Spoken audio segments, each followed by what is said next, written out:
Wakil Ketua DPR dari fraksi Partai Gerindra Fadly Zon bersama saya dan juga sejarawan LIPI, Pak Asfi juga bersama kita di Kompas Petang. Pak Fadly, Anda dalam acara simposium sempat mengatakan bahwa isu kebangkitan PKI ini adalah salah pemerintah. Mengapa begitu? Saya pikir salah pemerintah. Karena pemerintah tidak mengerti sejarah. Itu persoalannya. Sehingga tidak mengangkat persoalan ini secara utuh, ya.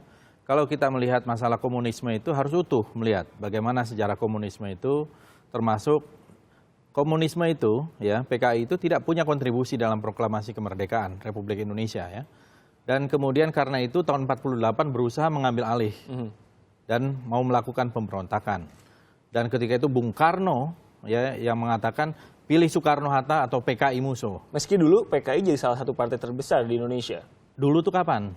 Dulu itu tahun 55, ini bicara tentang 48. Jadi ketika kita sedang mau menghadapi agresi militer Belanda kedua, menghadapi Belanda, PKI itu menusuk dari belakang, ya, itu yang pertama terjadi. Dan kemudian melakukan pembunuhan massal terhadap para tokoh-tokoh kiai, Nahdlatul Ulama ketika itu, kemudian juga tokoh-tokoh misalnya yang sudah menjadi para pejabat wedana, ketua pengadilan, kepala sekolah, semua dibunuhi di Tirtomoyo, di Goranggareng. Baru kemudian terjadi pembalasan, sehingga kemudian banyak tokoh-tokoh PKI itu dieksekusi, ya, pada tahun 48 termasuk Amir Sarifuddin, ya, Tang Lingji, Suripno, dan sebagainya. Baru mereka berusaha kembali pada awal tahun 50-an, ya, mereka lari. Jadi ini melakukan pengkhianatan, saya kira ini satu pengkhianatan terhadap bangsa. Anda mengatakan tidak ada ruang lagi untuk PKI di negara Indonesia. Ya, karena dia sudah melakukan 2 kali pemberontakan, termasuk pada tahun 65. Kalau kita bicara rekonsiliasi, permintaan maaf, kita juga harus garis bawahi definisi korban di sini. Bagaimana soal ini? Ya, pertama kita bisa berdebat soal sejarah PKI tadi. Tahun 26 dan tahun 27 PKI berontak, tapi berontak terhadap Belanda gitu. Dan itu bukan sesuatu yang nista gitu, kan melawan penjajah gitu. Dan kemudian tahun 48 bisa kita berdebatkan persoalan itu. Tapi yang jelas setelah tahun 65 orang-orang yang dituduh PKI ataupun bukan, itu demikian banyak, ratusan ribu yang menjadi korban gitu. Nah, tentu menjadi pertanyaan, apakah mereka itu menjadi korban hanya semata-mata karena pembalasan? Masalahnya gitu. Korban itu siapa? Korban itu adalah, ya, karena adanya aksi sepihak pertama itu. Peristiwa Bandar Betsi, kemudian ada 7 jenderal yang dibunuh, itulah korban. Kemudian ada pembalasan. Pak Asfi? Pembalasan itu sifatnya ada yang memang konflik horizontal, tapi di sisi yang lain ada operasi militer yang sistematis, dan itu yang memulai munculnya keberanian orang-orang di daerah itu misalnya untuk melakukan gerakan. Saya kira ini juga bahan perdebatan. Operasi militer seperti apa? Kalau kita merujuk kepada dokumen-dokumen itu, militer itu datang kemudian, ya. Tapi di masyarakat sendiri sudah terjadi konflik horizontal antara tokoh-tokoh nasionalis dengan komunis, antara tokoh Nahdlatul Ulama dengan komunis, karena mereka itu dibantai. Kalau PKI sempat menang ketika itu, pasti mereka itu akan dibantai.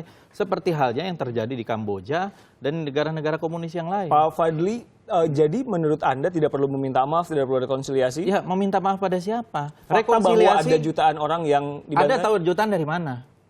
Anda punya data nggak? Nggak Anda.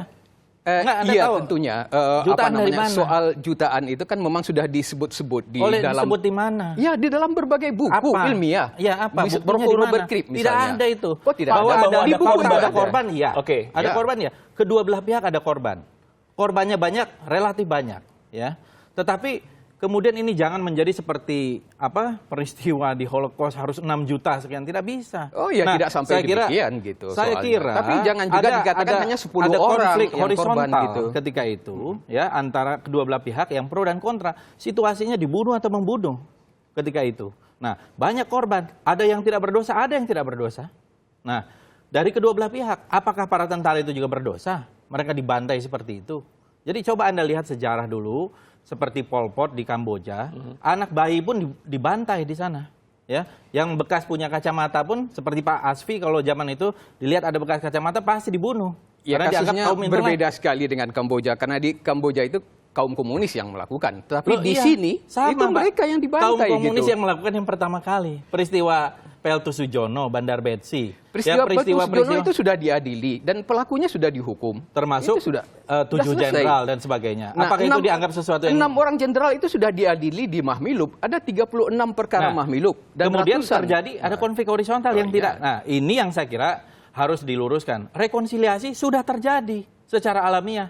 Tidak ada lagi diskriminasi ya terhadap orang-orang yang dianggap PKI dan sebagainya, sudah selesai. Bahkan sudah bergaul dengan baik di masyarakat. Lalu apalagi yang mau diangkat? Mereka yang hidup di zaman itu masih ada. Kalau ini diangkat seperti membuka kotak Pandora. Ketika meminta maaf maaf pada siapa? Siapa yang menjadi korban, siapa pelaku? Keluarga? Keluarga yang mana? Sekarang korban tokoh-tokoh Panglima Revolusi, pahlawan revolusi itu korban atau pelaku? Oke, tadi kita sempat menggarisbawahi definisi korbannya itu jadi seperti apa? Iya, jadi yang dimaksud dengan korban dan pelaku itu siapa? Semuanya ada yang menjadi korban, semua ada yang menjadi pelaku. Bagaimana dengan kuburan massal? Bagaimana dengan ada cerita bahwa kuburan massalnya saat di mana? Anak sekarang begini, tahun 48. Kenapa tahun 48 tidak diangkat untuk rekonsiliasi? Ribuan juga di sana dan bisa dibuktikan di satu sumur soco saja. Ribuan itu perlu dipertegas lagi. Betul nggak itu ribuan? Loh, gitu? sama kan? Coba. Dengan ratusan ribu juga tadi. Ratusan ribu itu kan berdasarkan beberapa penelitian. Ya, itu kan mengarang saja. Loh, siapa yang mengarang gitu? Sekarang kalau ini jelas ada nama-namanya. Di sumur soco saja, ketika ulama-ulama itu dibantai, dimasukkan di satu sumur. Tahun 63 diangkat, ada sekitar 100-an kerangka. Sebentar, di satu sumur mengarang saja. itu maksudnya Anda melakukan penelitian ini? Penelitian itu dilakukan sudah oleh berbanyak orang gitu. Jadi aja Robert Cribb misalnya yang sudah menulis itu melakukan seminar dan kemudian menulis angkanya buku tidak jelas. tentang pembantaian. Ada yang bilang 100.000, ada yang bilang 50.000, ada yang bilang gitu. 500.000. Angkanya itu sangat ada banyak. Yang, tapi tidak pernah terdefinisikan. Oh iya betul, angkanya ada yang paling rendah 78.000, tapi paling banyak itu 7 juta itu. Pelakunya siapa? Pelakunya militer, tentara yang melakukan itu. Militer itu pasti ada nama. RPKAD pertama yang melakukan operasi militer dan mereka Bapak di yakin daerah itu RPKAD?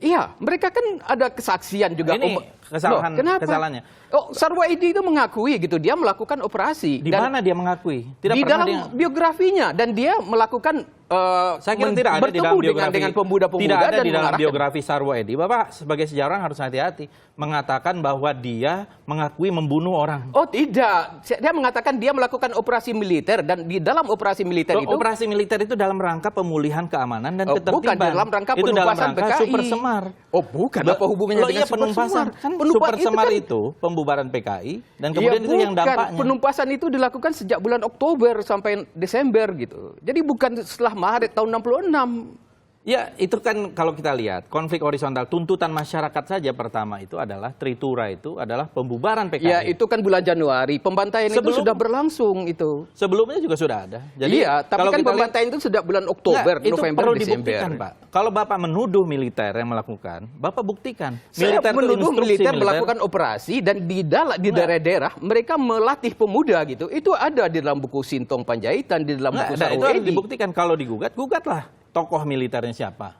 Ya, kalau misalnya memang ada, saya tidak melihat dalam sejarah yang lain itu adalah konflik masyarakat di mana-mana masyarakat berhadap-hadapan dalam situasi itu. Pemerintah tampaknya tidak akan meminta maaf, sudah tegas. Iya. Anda menilai langkah ini tepat? Ya sangat tepat. Karena untuk apa? Kalau meminta maaf pasti ada gugatan.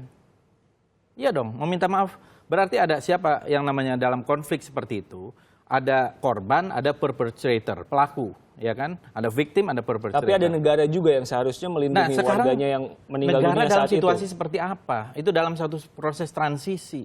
Ya, ada pembunuhan terhadap para jenderal, ada arus balik ketika itu yang terjadi. Kemudian berhadap-hadapan. Kalau Anda belajar sejarah komunis, Anda ngerti. Dalam komunis itu ada yang namanya revolusi. Revolusi adalah perebutan kekuasaan. Itu rukun komunisme. Jadi mereka harus merebut kekuasaan dengan cara apapun. Begitu Pak Asfi? Loh iya. Nah, saya tidak berbicara soal ideologi ya, tetapi saya melihat di sini bukan, saya di sini tidak ada melihat yang namanya terjadi. Revolusi. Kapan? Loh, revolusi pengambil alihan kekuasaan selalu berdarah. Oh iya, tapi revolusi itu bukan hanya oleh komunis, tapi Mao Zedong, itu jutaan orang yang pengambil mati. alihan kekuasaan atau pemberontakan itu bukan hanya oleh komunis. Enggak, sekarang saya tanya, tahun 48, Anda sebagai sejarawan, itu pemberontakan atau bukan oleh komunis? Itu disebut pengambil alihan kekuasaan di daerah tertentu. Enggak, pemberontakan atau bukan? pengambil alihan kekuasaan. Pengambil alihan iya. itu kekuasaan dari Soekarno-Hatta itu pemberontakan bukan? Nah, kita harus membedakan lagi itu apakah ini suatu kudeta atau coup de fil gitu. Arti pengambil alihan kekuasaan di beberapa daerah Nah, ini itu saya kira bukan kudeta Hari gitu. Puze saja, sejarawan yang top ya, itu melakukan penelitian. Pak Asfi ini nggak melakukan penelitian soal 48 itu dan tidak menulis buku soal itu. Saya membaca banyak buku Iya, soal 48. itu Hari tetapi saya Puze saja menyimpulkan- mengatakan itu adalah pemberontakan. Jelas. Pak Dan Fadli, Soekarno Pak pun Asfi, mengatakan kita itu adalah kalau pemberontakan. bicara sejarah tentu bisa tidak akan- berbeda pendapat soal istilah Iya. apakah pemberontakan Nah, makanya atau saya tanya, uprising saya dan tanya. lain-lain gitu kan. Saya tanya. Tetapi yang ingin saya katakan itu jangan dikatakan bahwa di dalam peristiwa 48 itu ada ribuan kiai yang terbunuh. Memang ada. Nah, apakah Saya kiai meneliti. tidak ada sebanyak itu gitu. Saya Karena meneliti. karena kita lihat Saya ada daftar nama-namanya, ada peristiwanya, ya. Kemudian saya interview yang hidup ketika itu pada akhir tahun 90-an, awal 2000-an, saya teliti dan berdasarkan sumber-sumber yang jelas ada ribuan. Nah, itu penelitian terhadap orang-orang yang sudah berusia 90 tahun. Misalnya di dalam Republika beberapa hari yang lalu, itu dikatakan bahwa dia akan dibunuh oleh PKI. Tetapi sang kiai itu sendiri yang berumur 93 tahun mengatakan dia membunuh 5 orang gerwani yang akan meracun Loh, kiai. ini yang Pak saya- Asfi, yang Pak saya Fadli, percaya. saya Nah, itu ada di tetap dalam warga koran juga Republika, gitu. bingung dengan sejarah Iya. ini dan jadi sebenarnya ini yang benar yang mana? Kalau misalnya pertanyaannya sejarah yang saya baca di buku sejarah, yang warga banyak baca di buku sejarah itu seperti apa? Loh, di dalam Menurut buku Anda? sejarah itu jelas ya, kalau kita belajar itu. Menurut saya apa yang ada di dalam film G30 SPKI itu benar, ya. Karena ketika itu PKI berusaha mengambil alih dengan sudah membentuk Dewan Revolusi. Saya punya dokumen-dokumen, semua itu saya punya. Dewan Revolusi itu dilakukan oleh Untung dan mendeklarasikan besoknya. Di daerah ya dilakukan juga komite-komite daerah untuk Dewan Revolusi daerah, Dewan Revolusi dan sebagainya. Jadi persiapan revolusi pengambil alihan, kalau meminjam istilahnya Pak Asfi, itu sudah sangat sistematis, sudah ada. Orang-orang pelakunya juga sudah ada. Jadi waktu itu mau mengambil alih kekuasaan, tetapi kemudian gagal. Baik. Gitu, Kita karena bahas ada lagi arus nanti balik, tentu gitu. kalau kita bicara fakta sejarah akan panjang. Sekarang yang penting adalah rekonsiliasi dan permohonan maaf nanti akan kita bahas usai jeda di Kompas Petang. Tetap bersama kami.